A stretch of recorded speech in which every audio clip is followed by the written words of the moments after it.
Magandang araw mga kaibigan.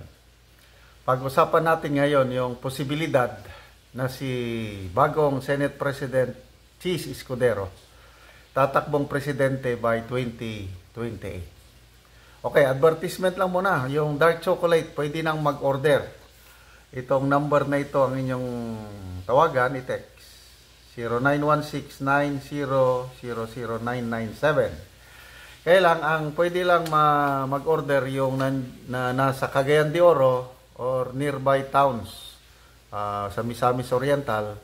Hindi pwedeng i-deliver ang dark chocolate sa malayo through LBC dahil natutunaw yung dark chocolate. Mainit pa ang panahon. Okay, topic.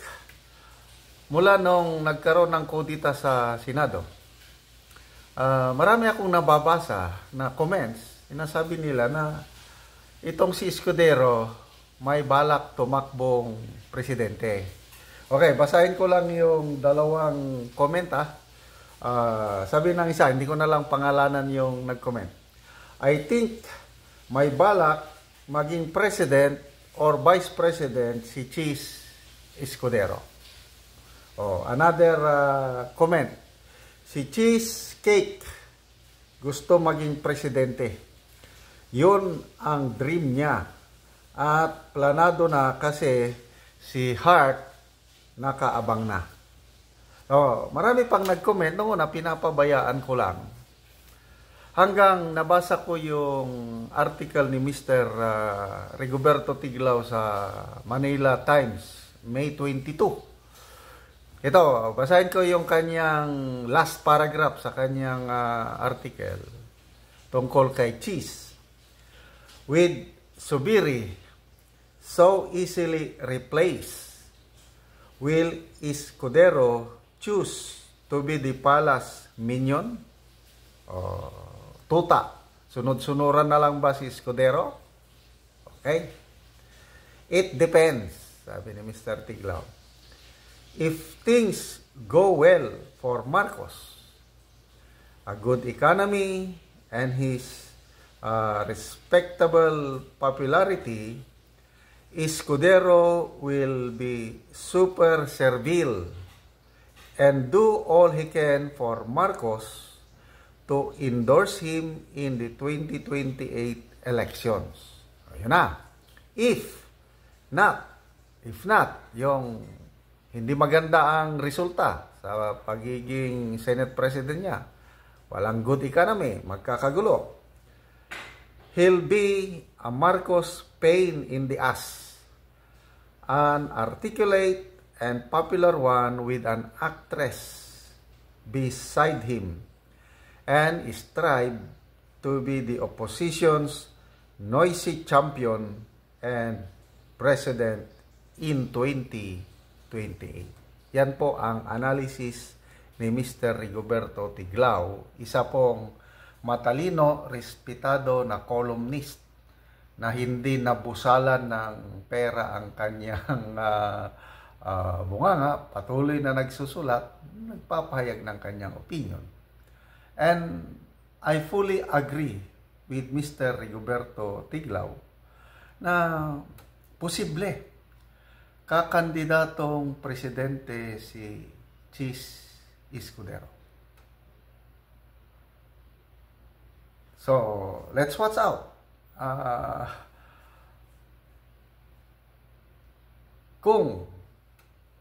Dalawang kung yan.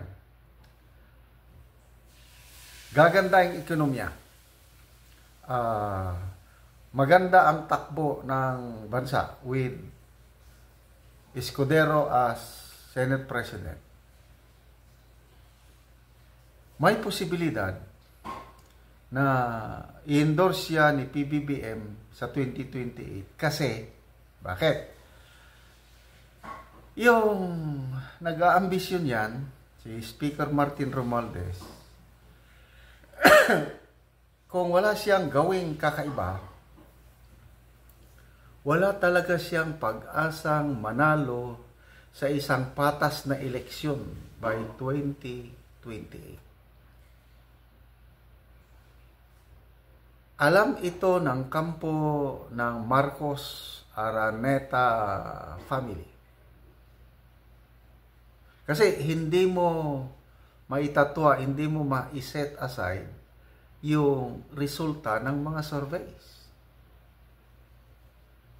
Hindi siya makakuha kahit 1% lang sa mga surveys. Kaya ang lumalabas dito, ang Malacanang maghanap ng isang kandidato na pwede nilang endorse by 2028 maliban kay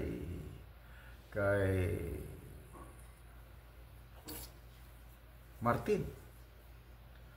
Okay, si Tulfo. Si Tulfo, sa tingin ko, ano yan, mahirap hawakan ng leeg ng mga Marcos. May iba rin ang takbo ng utak, kaya hindi i-endorse ng Malacanang si Tulfo as president. Kaya lang, pwedeng kakandidato si Tulfo as president. So, magiging tatlo ang malalakas na maglaban by 2028, ano? Either Sara, Tulfo, Independent, and Escudero. Escudero, yun ang manok ng mga Marcos. So, yan ang mga posibilidad na nakikita ko. So, yun, kung maganda ang resulta itong bagong alyansa ngayon ng Marcos, Romualdez, Escudero. So, goodbye sa presidential ambition ni Speaker Martin Romualdez kung magkaganyan. Kaya lang, on the other hand, yung another kung, posible rin na itong si Cheese maging pain in the ass ng Marcos administration. Yung bang sinamantala lang ni Cheese ang pagkakataon na maging Senate President. Kasi ang Senate President, jumping board ng pagiging Presidente ng Pilipinas. Remember, si President Marcos Sr. naging Senate President. Maraming naging Senate President na naging Presidente ng Pilipinas.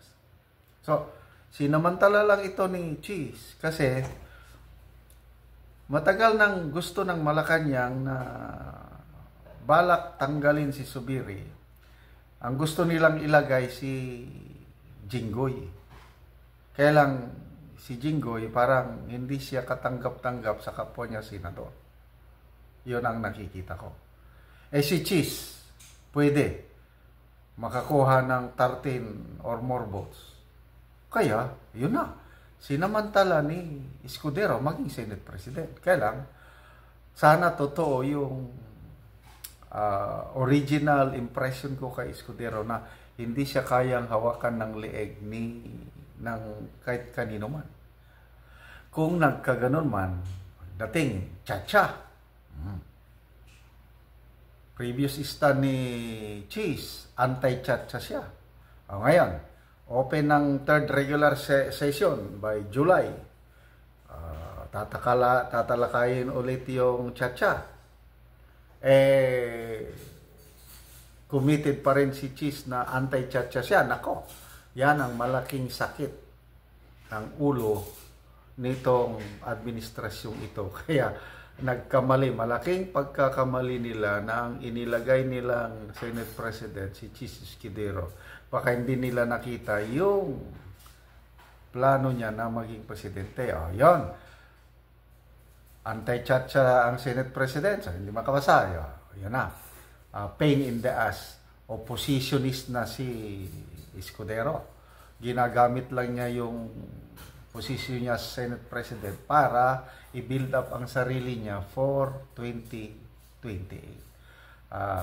Pagdating ng panahon, yun na. Magiging oposisyon, kakalabanin ni Cheese Escudero ang sino man na i-endorse ng Malacanang. Sabihin natin, Romualdez pa rin ang i-endorse ng Malacanang. So, Romualdez, Sara Escudero. So, may pag-asa bang manalo si Escudero? Kung magiging ganyan, kung mayroong nag-survey niyan Pulse Asia ata, o Okta, na sa election by 2028, kung dadami ang mga kandidatong presidente, lamang na lamang si VP Sara. And I'm sure, kagaya ng 2022, maraming kakandidatong presidente. Aabot yan ng 5 pinakamababa. So, sabihin na lang natin, kakandidato si Escudero, Romualdez, VP Sara, pwede pang Tulfo, pwedeng Lenny, sino pa dyan? Wala, talo sila. Tatalo nun, ilalampaso sila ni VP Sara.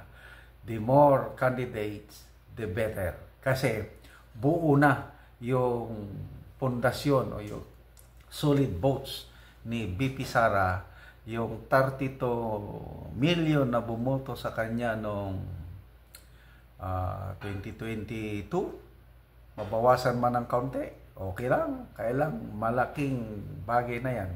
Kaya good luck, Senator Chis Escudero, sa iyong ambisyon, kung totoo man na may balak kang maging presidente ng Pilipinas.